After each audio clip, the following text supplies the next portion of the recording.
Hey girl, welcome to the Black Girl Voices podcast. I'm Shivaun, And I'm Whitney. and every week we get together to laugh, cry, shade, and share everything from pop culture to racism. So grab your headphones and your oversized mug and come and join the conversation.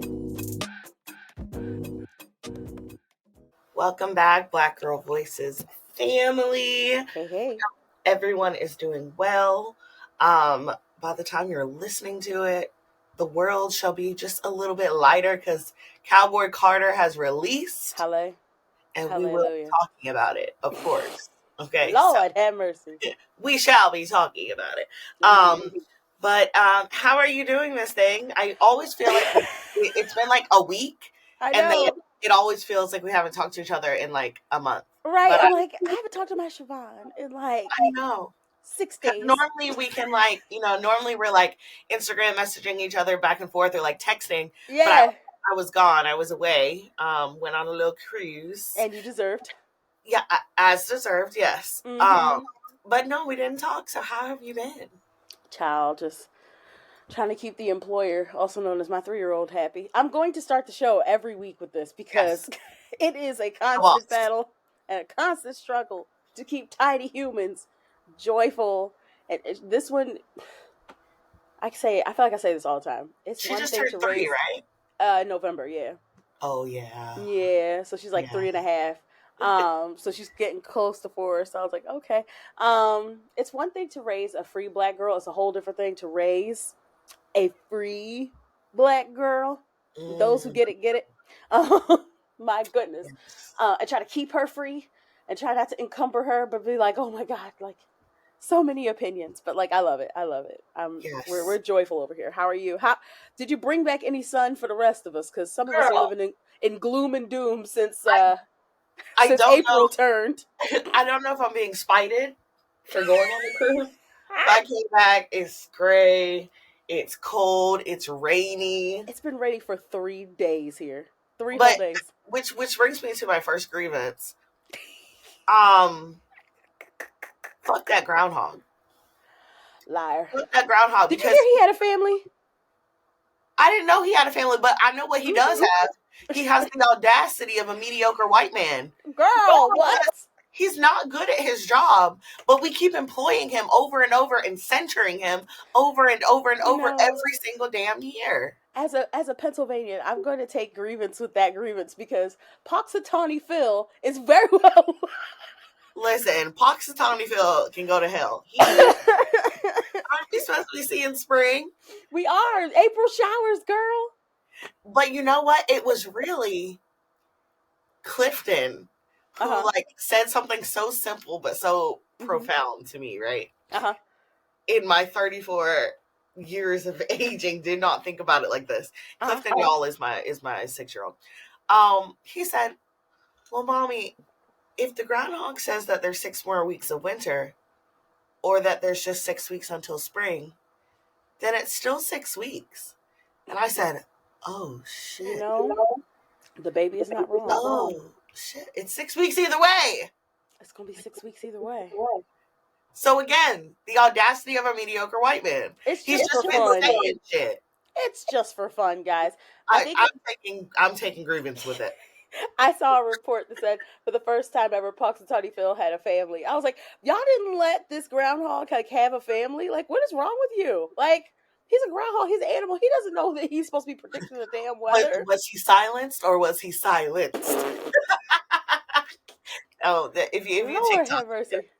Yes. Oh, Oprah. Oh, the Lord. We have lost complete respect for that woman, and I need us to do some soul searching as a culture. Right. Because on one hand, this is why there's no ethical billionaires. This is why we say it. On one hand, it's merited, it's earned, it's completely earned.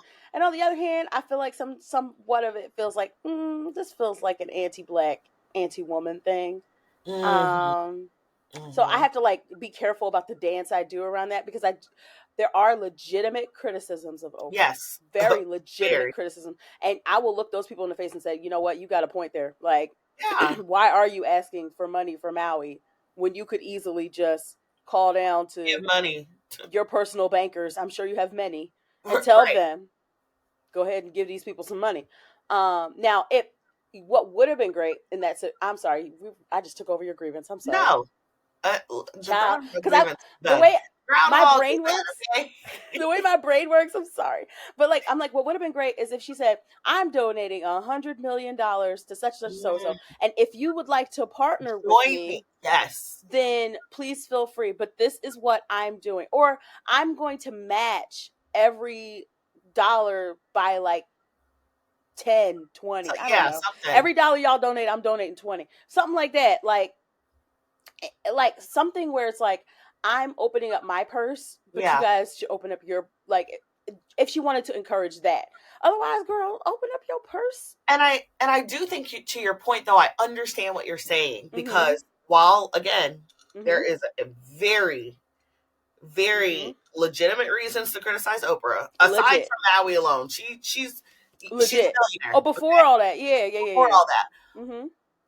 I think people take extra joy in bashing Black people, Black women in public.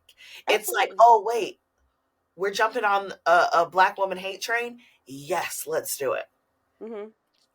I think that is why I choose to criticize Black women in private, because there's always going to be an opportunity. Society's always going to take a moment to jump on the Black woman hate train for fun. They do it for fun. For funsies, yes.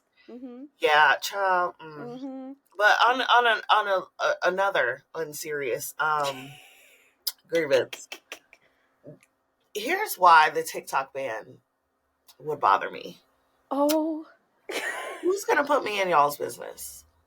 Oh, because y'all be giving us the story time.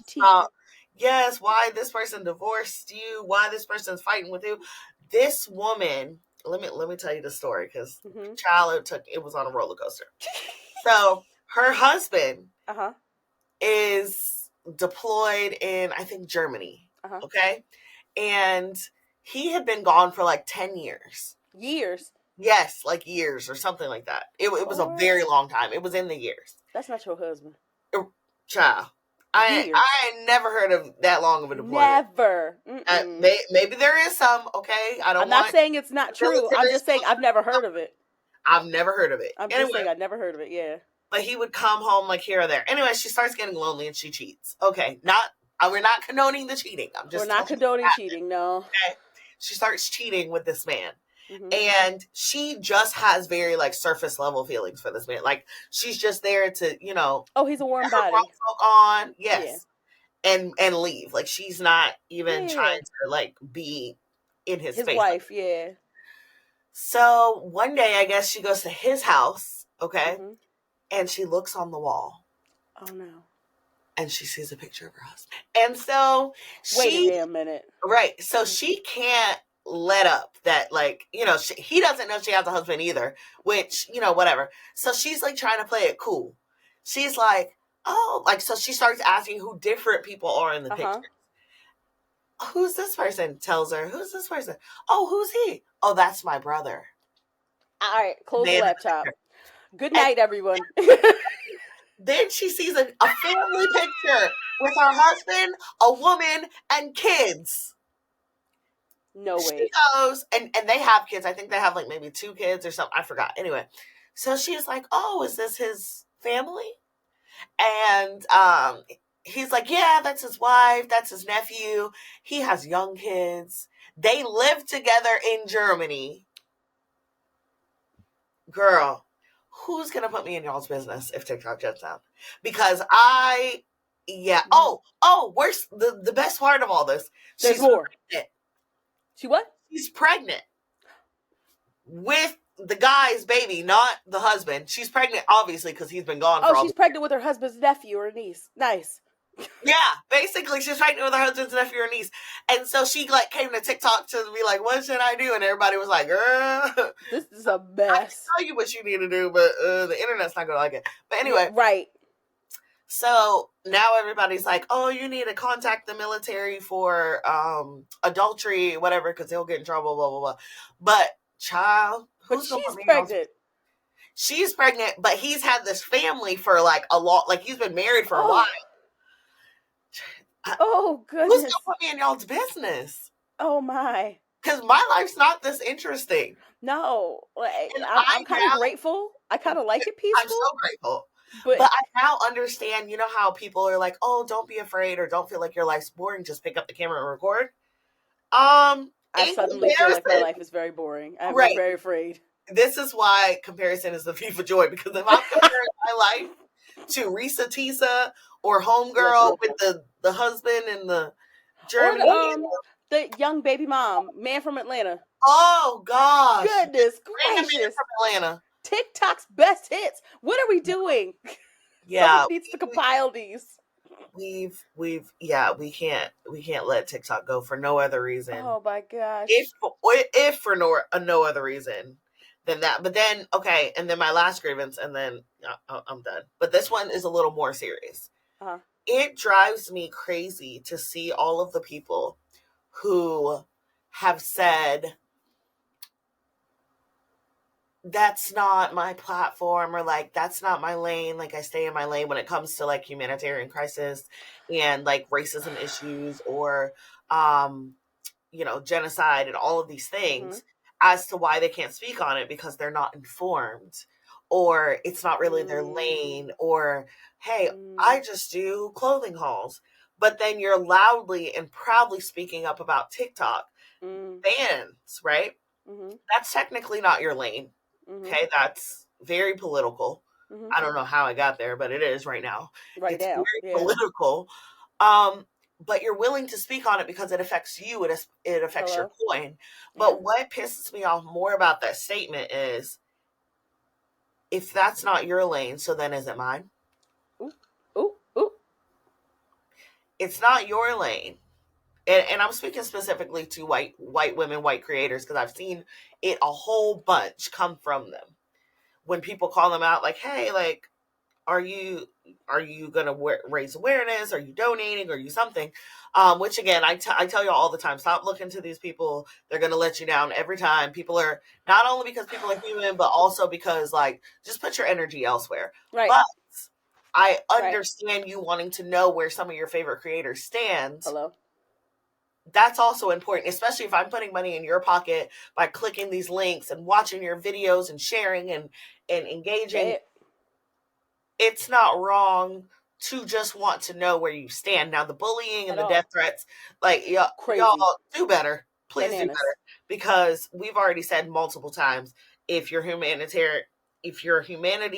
is rooted in hate, it's not activism, right? It's not activism. It ain't. But it's not wrong to know where people stand. So when you say things like, it's not my lane, so then is it the black and brown women's lane? We're the mules of society, honey. Yeah, that's what you're saying. Yeah, toss it off to the black people. Yeah, I have beef with that. You know what? Can I counter your beef, though? Please. Because it's legitimate. What a cute mug. Uh-oh, did I lose you? Hello? Oh, I think we might have lost. Oh, wait, I see you. Hello. Okay. I hear you. So you see me? Yeah, I see you and I hear you. Okay. So for editing purposes. Yeah, clip this right here. Stop at, can I counter your beef? Yeah. And restart right now. 5, 4, 3, 2, 1. Yeah, can I counter your beef? Because it's legitimate. How you feel is very much legitimate. It's nothing wrong with wanting to know where your faves lie. The problem that I'm facing is that there's people who've never followed my accounts, who are unfamiliar with my work, who are demanding in my DMs that I say something, and I'm like, where you been? Yeah. Yeah. You're late, not me. Like, I've been saying something since like October 7th. Yeah. Like, October 6th happened, and then I've been talking about this. But no, even when you say I've been talking about this since October 7th, I remember I didn't say anything till like October 9th, right? Because I was still early though. And that's still early. That's still super early. But the reason I say that is because I remember writing a piece called Black People Don't Owe You Activism. And the reason I wrote that is because shit popped off, right? Mm-hmm. My DMs were crazy. Like, where are the Black women to do this work for us? And labor. I said, damn, am I also not human who's able to read and process? I had no clue what's going on. First of all, I just woke up. I'm sorry if some of y'all keep the news on in your house 24/7. That's not me. That's not my house. That's not my house. I just woke up. I'm seeing Instagram's a dumpster fire. So also not me. I don't get all my news on Instagram, y'all. Okay? No, y'all. So I had to hop off Instagram and go read because I'm like, what is going? Like, this is what is actually happening? Like, what is going on? Yeah, so I'm like rushing around trying to read different articles and stuff. Like, because I'm like, wow, this is like, I'm panicked. Yeah. Y'all don't give Black people the chance to process devastating news like the rest of the world and like regular human beings. But do you know why? Like, you heard what happened. But do you know why? Tap dance for massa. Exactly. Do you know why? This is the thing that Shivaun. Oh, this gets right here. This burns my grits. That's the nicest way I'm going to say it. That burns my grits. Yes, burns my grits. And anyone who's ever burnt grits knows what I'm talking about. This right here burns my grits. The insistence upon labor, especially the heavy labor of social justice, social activism work that has befallen upon Black women, not because our voices are any better than anyone else's, but because we have been advocating for our own existence since we were stolen. And because we've been advocating for our own existence since we've been stolen, and it looks like it's easy for us. And I forget the woman who said it. I forget the woman who said it. It was a Black woman who said it. She said, just because we carry it easy doesn't mean it's not heavy. This shit is heavy. It is heavy to talk about all of the things we're talking about. Like right now, I'm talking about autism awareness, but I'm talking about it through the lens of Ryan Gaynor. Right. And his family. It's never just one layer of advocacy. No. I think you guys forget about the intersections of all of the layers that we are talking about. And I wanted to add to the point that you just said, where they think it's easy. I think it's even above another layer on top of that. Not only do they think it's easy for us, they think that's our place. Hello? We don't have a place in the fashion influencing. We don't space. get to just exist. We don't have a the place. The mommy space. World, God forbid. Mommy space. Yeah. The planning community, the cooking, and that's why they hate eco-friendly stuff so much. Because they said, hey, they're a little Black girl cooking and making these little aesthetic videos. Get your ass back over to the activism space where you belong. Which is wild. It's like, y'all don't see us as human beings. You see us as your social justice bot that comes along and says the things that you like so you can share it, because for whatever reason, you have not formulated or have not sat and dealt with the heaviness of the actual thing that's going on. And so you're like, hey, Google, like the way you would talk to, Alexa or Google, all these people, devices. The way you would talk to all these devices. Get me through, okay? Listen, there's no judgment. Listen, you know who runs our house. Google runs our house. Tired. Indeed. So listen, I know Google is so tired in our house. And yes, I named her. Yes, I did. Mind your business. In my African American home, her name is Google Alicia. So, but I find such real frustration with that. It's just like this snap my fingers and you perform advocacy for me. I don't see you as a human being. I see you as someone who provides the content I need so I can look good, so I can have the ego stroke to look like I'm an awake and aware person. Girl. So I can have the defense that I need, because you will come to my aid and you will come to my defense when I call you. And then God forbid you face something. I don't see it. I don't have a point. This is not what I do. I do clothing hauls, like you said earlier. Yeah. And so this is the point of frustration, that every single community will come and call and beckon and beg and yell out of the window, where are the black women to do the advocacy for me? Hello, everybody who is yelling at Beyonce right now. Hello, talking directly to you. Yes, it would be really beneficial if she said something. Howsoever. And I hope she's putting her money. And I don't know what she's doing. Let me put it like that. I don't know what she's doing. I don't know what she's doing or what she's not doing. I truly hope she's donating. I don't know, but I hope. I don't know. My question is, why do y'all have so much smoke for an entertainer and not the people that y'all elected? Could it be that you have gotten so accustomed to every black woman just dropping everything that they are doing in the middle of what they're doing it to perform advocacy for you? It is, because let's talk about some of the comments that I saw regarding they said Beyonce hasn't done XYZ, right? But on her album of Lemonade, she proclaimed herself to be an activist. Is there only one way to perform spoke activism? About black liberation. Yeah.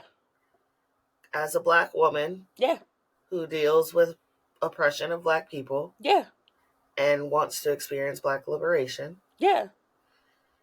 Again, I'm not above saying that it would be nice for everybody to speak. Absolutely. Everybody who can should. But again, I'm not looking.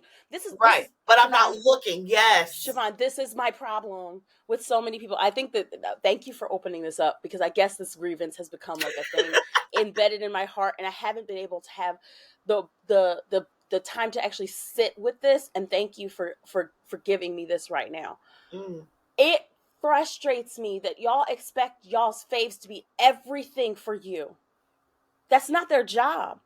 That y'all have some weird relationships with people that you feel like you have, not just celebrities, but people you feel like you have access to. Vote blue no matter who. That's what gets me. You'll say Beyonce needs to, or not even Beyonce, okay? Whatever. Throw Beyonce out the window right now. Celebrities need to be doing XYZ. But vote blue no matter who. Meanwhile. Isn't he the one who's supposed to be in charge of creating the change of XYZ? The weaponized incompetence of the left compared to the actual vitriolic violence of the right are equal in my eyes. Right now, yes, absolutely. They are weaponizing their incompetence. There's nothing we can do. But y'all united in 2 days to take down TikTok? Meanwhile, we have actual issues going on. Have you been outside? The way they jumped together for TikTok, I really did. I'm not gonna lie. I thought it was a joke I thought it was from The Onion when I first saw it. I was like, there ain't no way. Ain't no way. Y'all, the smoke that they have for TikTok is the smoke they need to be having for gun violence and homelessness and the housing crisis and education that's in shambles. And not supporting I'm going to say not supporting Israel right now in giving them billions of dollars. Giving them billions of our tax dollars. Why do they get to have free health care? Why are we paying for that? I found out how much we paid for over in Israel, okay? In terms of especially the healthcare portion. Why are we struggling over here? First of all. Second of all, money is at this point, y'all cannot tell me. I think I did like a random thoughts video. Money is just a concept. Y'all just print out the damn money and keep giving it out. It's not real. Because y'all keep saying we're trillions and I don't even know the number, okay? In debt. But y'all keep finding billions to give to other countries. Why aren't we just printing out more money? Just print some more money. Just go ahead and print it out. Print some more money, give everybody one 3-bedroom house, free healthcare, and access to education. And free education, yeah. And we can talk about the rest. Yeah, absolutely. Absolutely. Don't know what's so hard. It frustrates me that everyone has all of this smoke for entertainers. Entertainers. That's their job. Their job is to entertain. But you don't have it for your politician that you voted for, Miss Vote Blue, no matter who. I'm going to dye my hair blue, and I'm going to go and accost my local celebrity. I'm going to go run up this lady. because I had a moment with Beyonce's Cowboy Carter that we will talk about later. I was having a moment online about it, right? Because I'm allowed to. Just in case anyone needs to know. Yeah, also because we're not allowed to enjoy. So while there are atrocities, I'm just going to let you know, Whitney, because clearly you didn't get the memo. So I didn't get the memo that I was only supposed to talk about atrocities and never talk about things that I enjoy. When the world is on fire, which it's always been for Black people, let's not get it twisted, okay? Y'all just got whiff of some smoke. Right. It's always been on fire over here. But when the world has extra fires going on, we're not allowed to enjoy our family. We're not allowed to prioritize any mental health, meaning like, you know, if you take a couple days offline, no, how dare you? How dare you? Also, how dare you? The fact that you're enjoying music and entertainment right now, you are bonding with your family. Like, what are we talking about? Heartless. You are heartless. You don't have a heart. I'm. What did Omarion say? I got an ice box. My heart used to be. I'm so cold. This conversation is so chaotic. We are everywhere, guys. I love talking to you. I love talking to you so much. I know. We need this. We do. I just this weekend while I was because Cowboy Carter came in and just I didn't even get to take my coat off. I didn't even get to take my shoes off. That woman hit me so hard in the gut. I was like, oh, wow, we're making music. So there was a particular song. I'm not going to talk about it yet because we're not really ready for that part yet.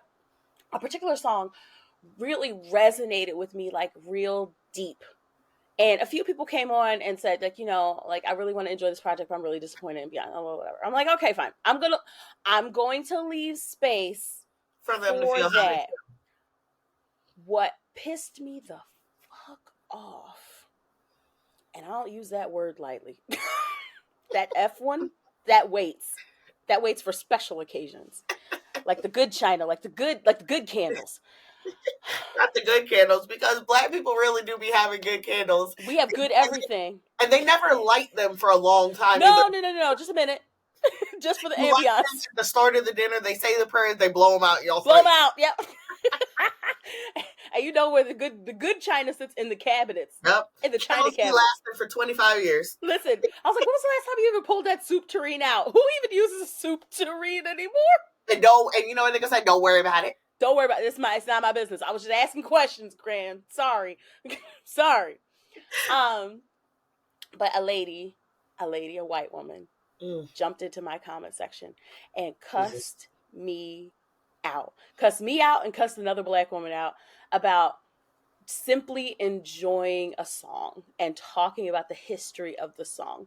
And I immediately responded to her. I said, this is a really strong reaction from somebody who clearly does not realize that we are people and we're allowed to enjoy things too.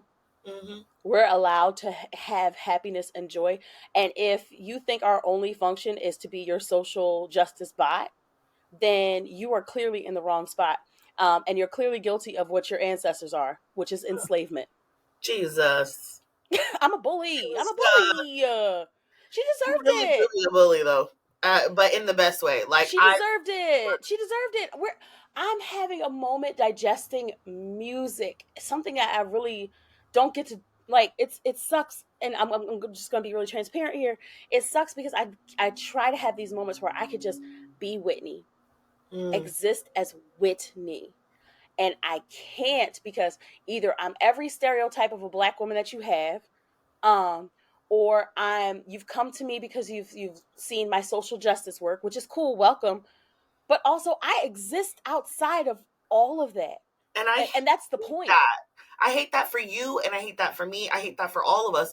But and I'm going to bring this up every time, but y'all, if y'all think we're exaggerating, I swear, go to our Instagrams right now. Go to our social justice, our activists, our humanity, all of those. Go to the activist work post. Mm-hmm. Look at the insights. Go to our post when we post our babies, when we post just a picture of us showing up, when we post about, even I posted a post about my mental health, all of those. When we show up as just humans with no other motive other than to just exist, go look at that engagement. I'm not even going to say anything because you already know. Go look at it. Go look at it. And the people who just come, like you said, welcome, happy you're here. But I'm happy you're here. They come like, no, bitch, I followed you because you said, Black Lives Matter.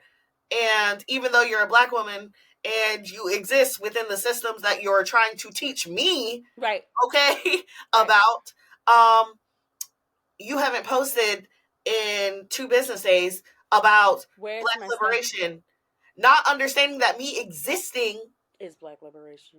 Okay, without harming myself, without crumbling beneath the pressures of society, without living in a freaking cave, is Black liberation. That Black joy. Don't want that. Black joy is liberation. People don't understand that. And we've talked about this.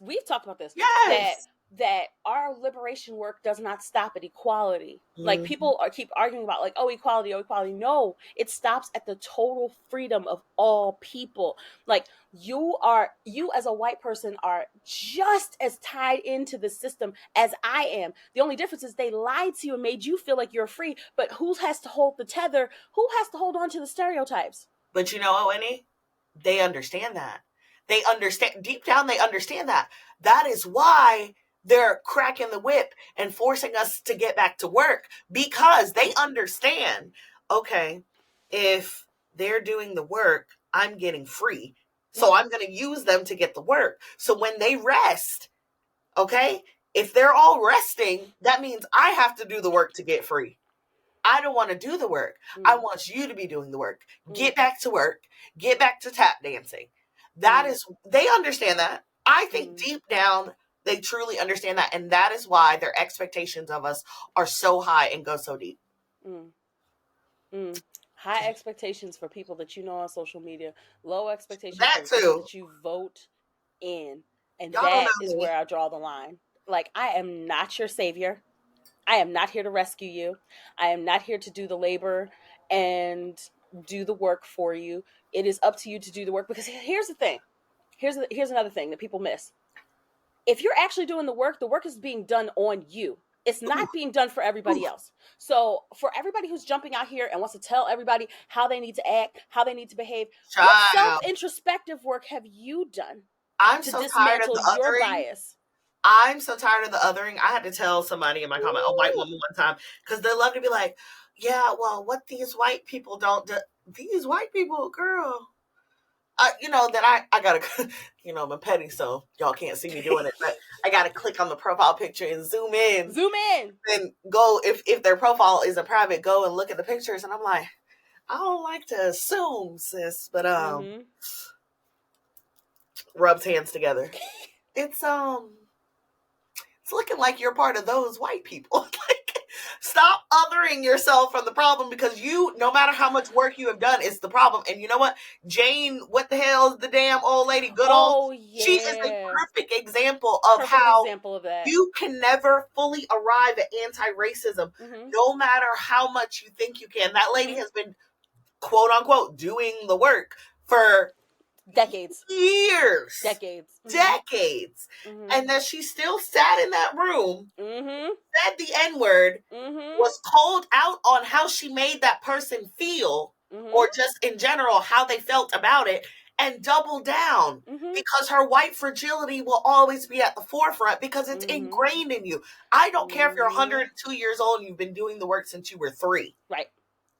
You don't arrive. But there's no arrival. That's the thing that people need to understand. This is a constant work that you must do to yourself and let be done on yourself first. First. Now, I don't mean to make it. I'm just gonna jump on Christianity and jump right off. Jump on, jump off. Because I know that one of the things my husband and my pastor have taught me is that when that word gets in you, it gets in you first. It cuts you first. It does the work on you first. before you even speak it out to anybody else, it has to do some work in you. Yes. Same thing with this work, this good work, which I feel personally tied to with my own faith, but we'll talk about that another time.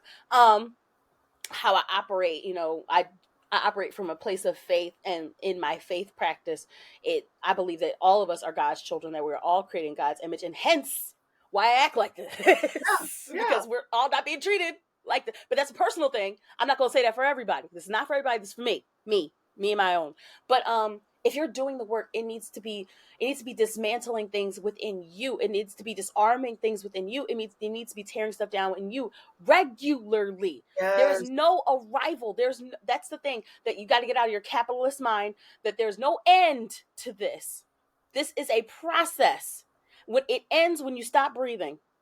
And you have to do this every day. You have to choose this every day. You have to ask yourself every day, am I doing this work for me so I can feel good about myself, an ego stroke, or am I doing this work because I want to better the human community and I want to play my part? And I love that we're even like further deconstructing this, because you posted a reel on our Black Girl Voices page about a conversation that we had prior about, allyship and never really arriving, right? Or like also not self-proclaiming. Hello. And I think a lot of times people don't understand that goes for any community that you're not a part of. That goes for me, right? Because it doesn't matter how friendly. I'm going to say friendly because I can't consider myself an ally. Hello. Okay. The LGBTQ community has to say, oh, she's an ally. She is safe. I feel safe with her. I know that she's going to show up for me no matter what. It doesn't matter how friendly we are with that community. If we are not a part of it, even people a part of it have internalized homophobia that we have to unpack. I even think about it something as simple as this, okay? Going into a toy store. Feeling drawn to automatically walk into the quote unquote boy section to grab toys. Okay. Now, don't get me wrong. My baby has kitchens. My baby has all of the things that are in the girls' aisle, quote unquote, again. But he has all of those things because I think just as a human being, these are things that are setting you up. Mimicking play is also mimicking things that you learn in real life. Absolutely. So, yes, I want you to know how to cook, because you're not going to be nobody's dusty ass partner just hoping that they show up, right? Yes, my baby has a broom and a vacuum. Absolutely. You know why? Because men, right now he identifies as a male, right? So I'm speaking as if he chooses to continue identifying that way. Men should know how the hell to clean up after themselves. Absolutely. So he has all of those things, but I still have to ask myself sometimes, why am I drawn to blue and green? And it's because I have internalized homophobia that I need to unpack. Now, don't get me wrong. I feel that I am not overtly harmful to that community right now because of the work that I am doing. But I also know that I will have to do that work for the rest of my life because of how I was raised, because of the world that we exist in, and because I am not an active member of that community. Right. So that goes for everybody. Right. Even for Black people. Hello. We have to deconstruct anti-Blackness, and a lot of y'all got a lot of work to do. Woo. Okay? Woo! Call them to the floor. No, for real. You're right. Yes, we do. We've been taught that Black is bad, Black is aggressive, Black is non-professional, Black is all of these things. So yeah, even us, we have to deconstruct anti-Blackness. I have to think about why I feel inclined to like want to do something different to my hair when I'm going to a function, or or even fat phobia. When I think about how I look in certain things and wanting to put on shapewear so I can look smaller here. All of those things, guys, are like internalized harmful behaviors, harmful phobias, harmful isms, harmful, all of those things that we've been taught. Ooh, we gonna make them mad with this episode. We gonna make them mad. We're gonna make them mad with this episode. Not my shapewear. Not my shapewear, my skins. Yeah, they're gonna be so mad at us. Sorry, guys. Not my skins. Sorry, not sorry. Yeah, the skins too. Sorry. We love you. I'm not saying that everybody. Okay. Let me. I know how y'all like to get. I know how y'all like to tussle. Okay. I'm not saying everybody who puts on some damn shapewear is fat phobic, but I'm just saying the creation of shapewear in general might be rooted in some.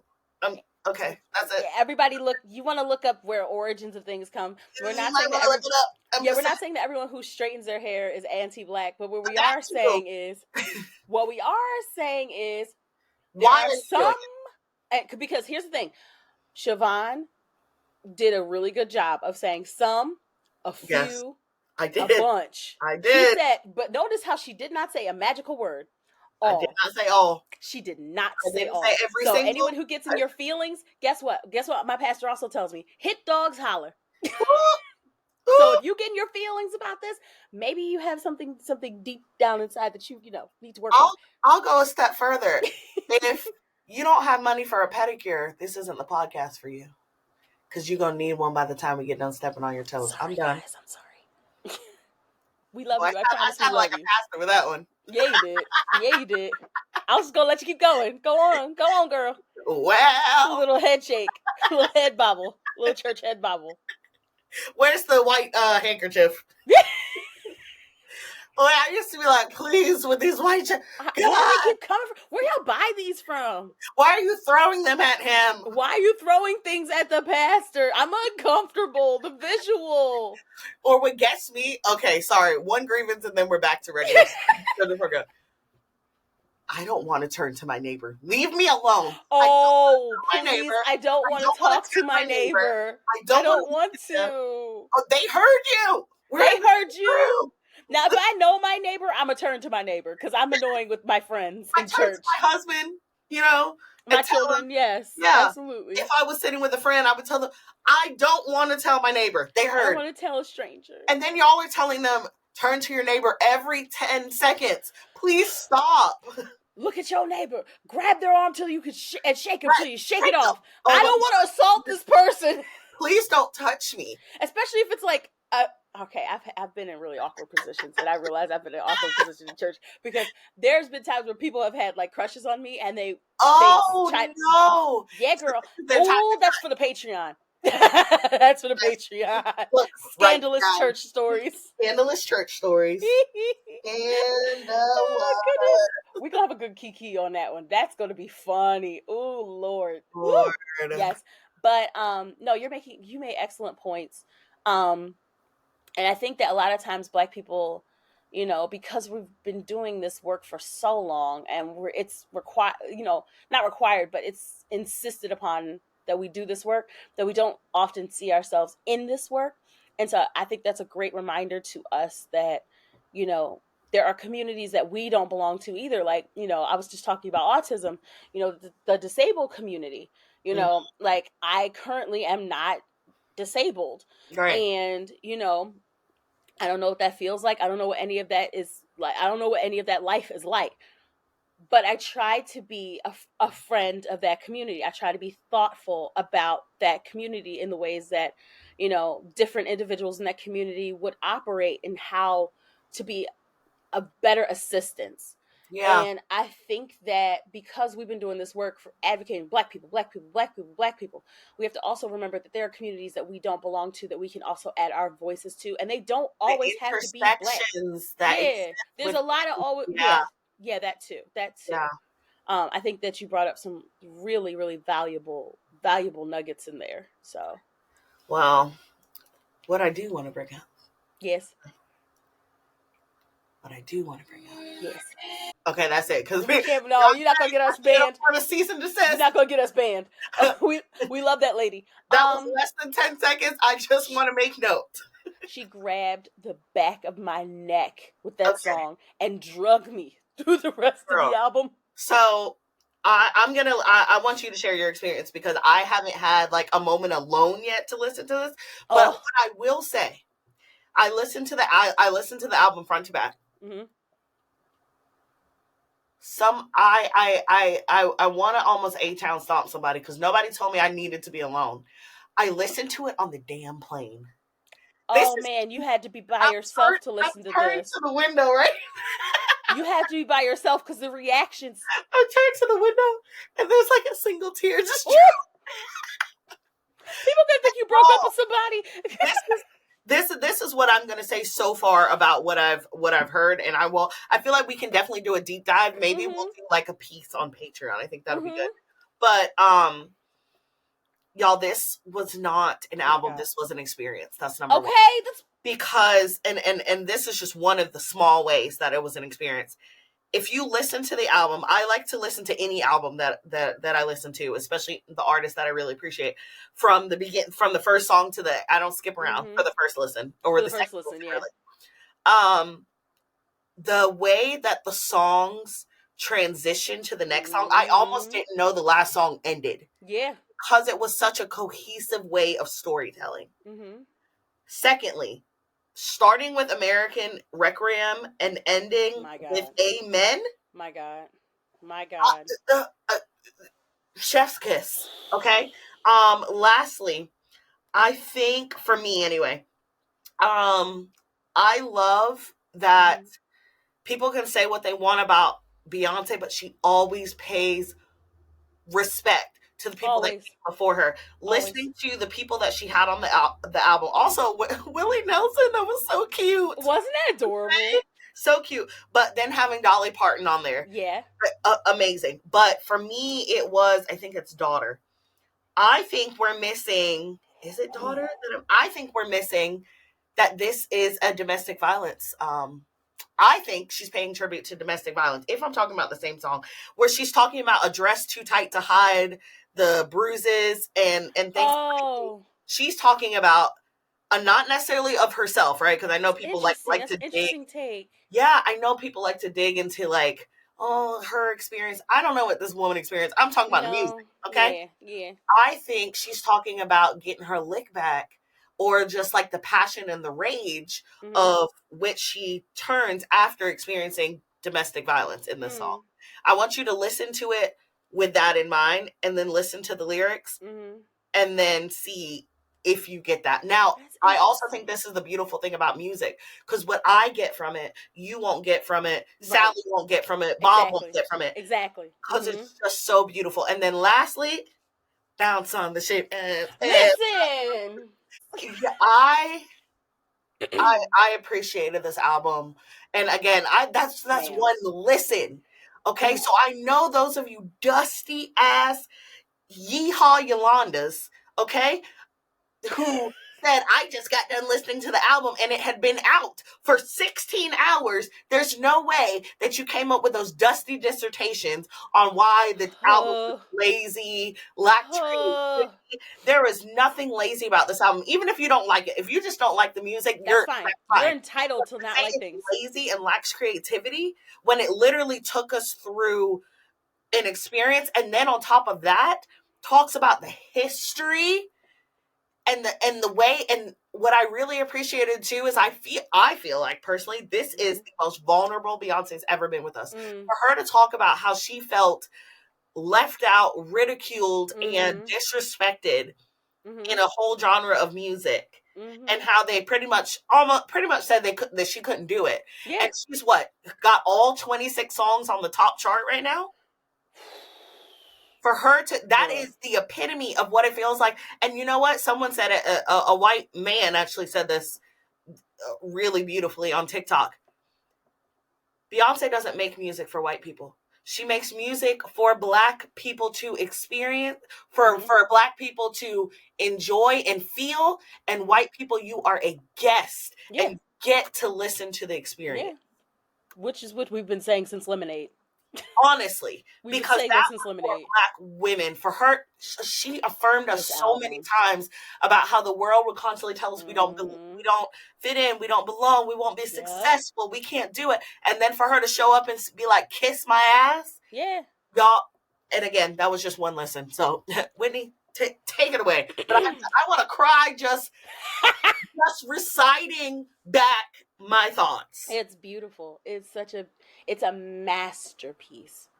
I think that I personally think this is Beyonce's best work. Yeah. I personally think it's her best work. Same. It's better than Renaissance. which is saying a whole lot, because Renaissance to me was her best work. I said, really? Renaissance to me was some I of her like best work. Lemonade over Renaissance. Well, Lemonade felt like an entry point. Okay, yes. Because vulnerableness. That was vulnerable Beyonce. Yeah. Very, very close, vulnerable. Let me bring you in, Beyonce. Renaissance was freeing and liberating and empowering, and it wasn't for me. Like, she makes music for Black people, but that album was queer. It was for the gays and the gays, free, baby. And I was like, I said, for this album, I'm a guest here, but as an observer who is partially involved in this, I feel you. That felt like because of all the work that she had done and all the stories swirling around, like there was other things involved, like how she paid homage to so many of the great queer creators, and how she had them involved, and how she had them like in the music, like actually helping, like even actually creating this concert with her. When she had them come out and do dances and that was an experience. Like were like, a beautiful experience. This right here, though, I told you, she didn't even let us take our shoes off. No, we couldn't even walk in the door. She just grabbed us. American Requiem in and of itself is a genre bending exploration. She's telling you what she's getting ready to do on this album. She said, there's a lot of talking going on while I sing my song. That's what she said in the first song, right? Blackbird being the second song, after she already told y'all how she felt about y'all being rude to her, and she said, oh, let me tell you what's getting ready to happen on this album. Then going into the quiet folk Blackbird, knowing the history of Blackbird as which a song, I didn't fully know. I didn't learn it until after I heard it. Yeah. And then I had to go listen again. And then I was like, oh, I'm crying. Yes, but the other thing I appreciate too is, aside from, paying respects to like country greats, the amount of people, Black women, she pulled onto this album who people were either just getting to know or did not know. Yep. Wow. Yep.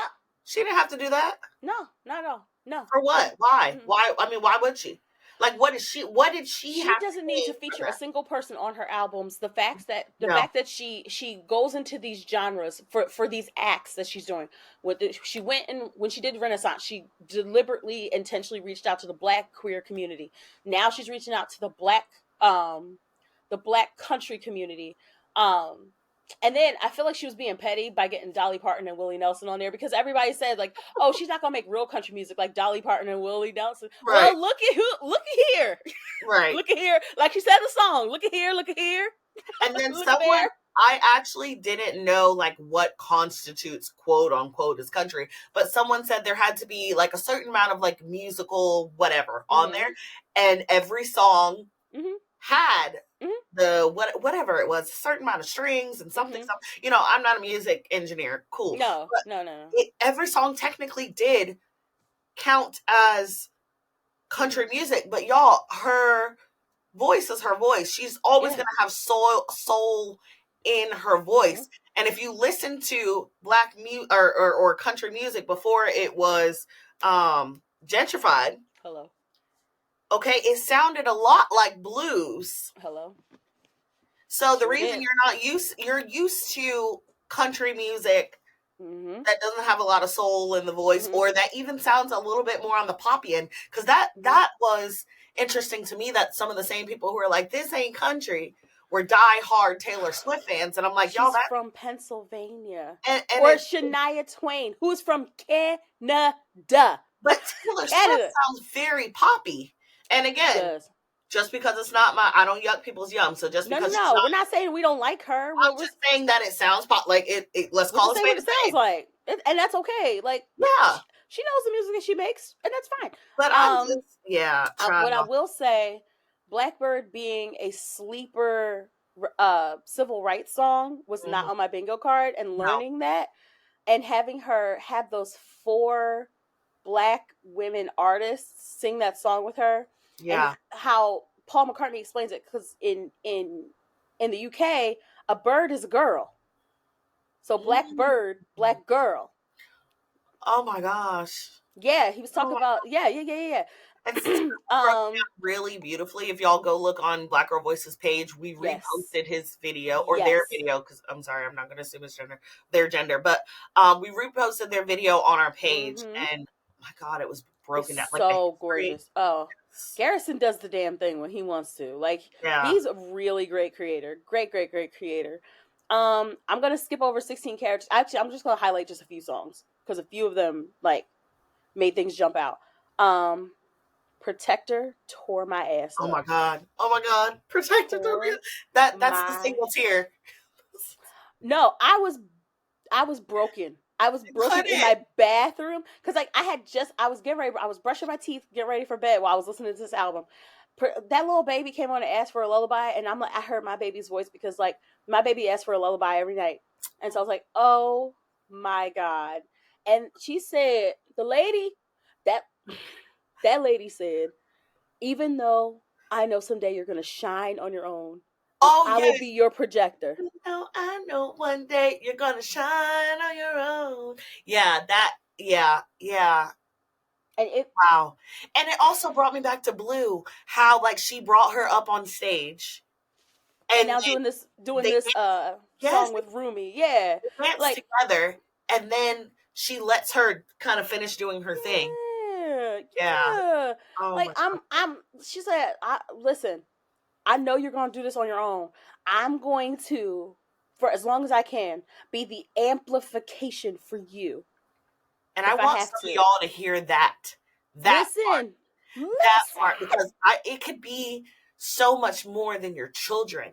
Hello. Okay? Hello. Be the amplification for other communities.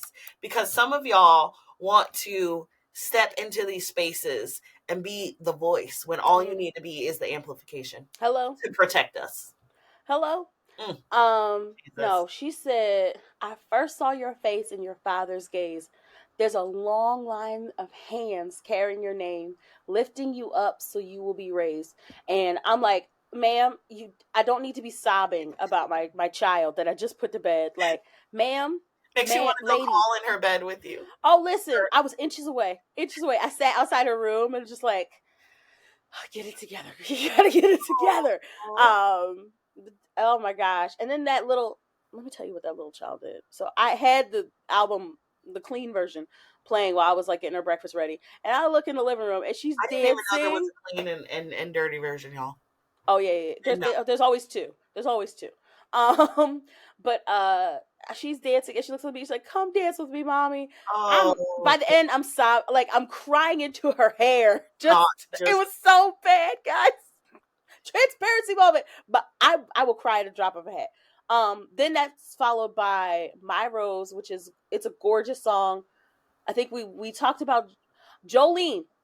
Can we talk about Jolene? Let's park it at Jolene, because Jolene was not a straight cover.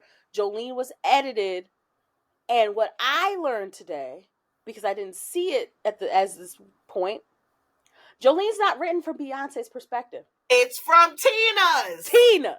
Girl, when Celestine heard that, and let me be clear, y'all. Beyonce has not confirmed this yet. Okay, I don't think. Has she confirmed this? She's not Creole from Louisiana. She's from Texas. I just want to be careful with my little words, okay? But someone pointed that out online about all of the things that doesn't match Beyonce, and I was like, "Oh, that's Tina." That's Tina talking about Beyonce's. And this is the thing that followed me up with the daughter thing, and why I look at it a little differently, because she does Jolene from her mama's perspective, but then here comes her daughter. Here comes Beyonce. Yes. And Beyonce's like, I have hands, and I will beat your ass in this bathroom if you try. Now, we saw what happened. From Solange's perspective in the elevator. That is hilarious, because I was getting ready to talk about that. I'm like, y'all saw the hands of Solange. Y'all don't think her sister got hands? Y'all think her sister got hands? Listen, as much as Beyonce talk about effing somebody up on this particular album, there were several times. Because I think the next she's song, quiet, but you know those quiet people that when they really blow up, you're like, she gonna beat your ass. Oh, yeah. Don't mess with her, because I love that again, none of this has been confirmed, but going from Jolene and talking about her mama's perspective to going into daughter, and she's talking about her own perspective. She's like, no, I'll beat your ass. Like, no more songs about this. We're gonna fight, because I'm gonna talk to this bathroom attendant and they gonna let me in. I'm gonna handle stuff, and that's why I'm covering up the bruises. She was a big fan. I said, bat. So I was like, okay, cool. Bodyguard is my favorite song on the album. I feel like I could turn it on and drive to the beach.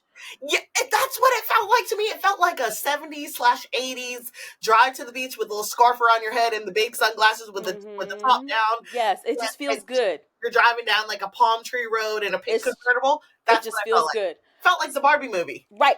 Hello. Felt like a Barbie movie. Spaghetti has to grow on me. It's not my favorite. It's not my favorite. Spaghetti has to grow on me, but it'll probably grow on me. Wanted, though, I think what's very interesting is everything that's a bisexual song.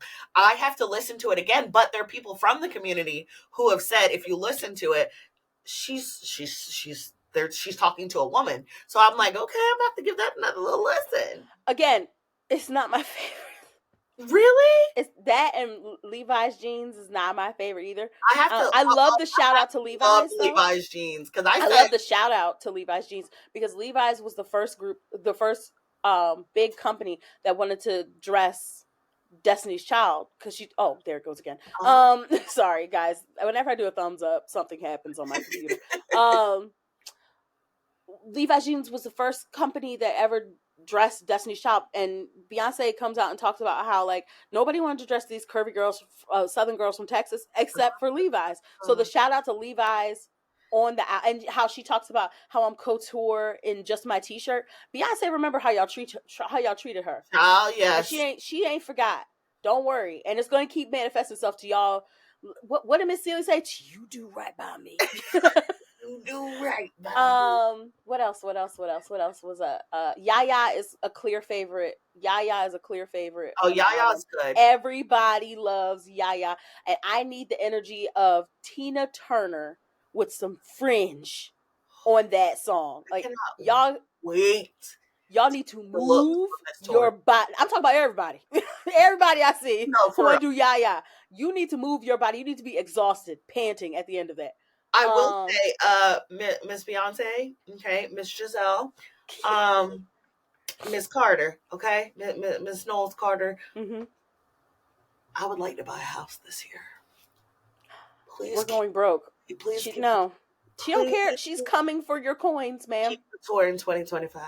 She's coming because somebody. Oh my God, it was so funny. Somebody said Friday. Somebody said these damn tickets that were already hard enough to buy. Now we're not going to get them. The country music people. We're not going to get them.